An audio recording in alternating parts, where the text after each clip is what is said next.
Hello guys, welcome to my YouTube channel. ഇന്ന് ക്ലാസ്സൊക്കെ കഴിഞ്ഞ് ഒരു ചായയൊക്കെ കുടിക്കാമെന്ന് കരുതിയിട്ട് നമ്മൾ വലപ്പാടേക്ക് അങ്ങനെ പോവുകയാണ്.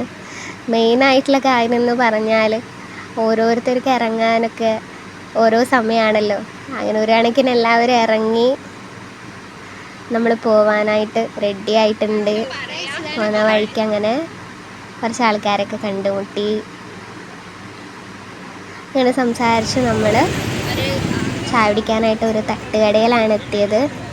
അങ്ങനെ തട്ടുകടയിൽ നിന്ന് ചായയും കടിയൊക്കെ കഴിച്ച് ഓരോ സംസാരങ്ങളായിട്ട് നമ്മളങ്ങനെ കുറേ സമയം അവിടെ നിന്നു.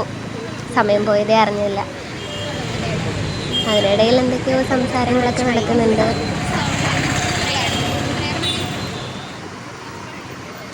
അതിൻ്റെ ഇടയിൽ അഞ്ജുവിന് സാധനം വാങ്ങിക്കാനായിട്ട് മഫാമിലോട്ട് പോയി. അവിടെ നമ്മൾ കുറേ സമയം വെയിറ്റ് ചെയ്തു. അങ്ങനെ ഏകദേശം നമുക്ക് പോകേണ്ട സമയമായി. അപ്പോൾ ഗൈസ്, നമ്മൾ വ്ളോഗ് ഇത്രയേ ഉള്ളൂ. ചച്ചാ, ബൈ ബൈ.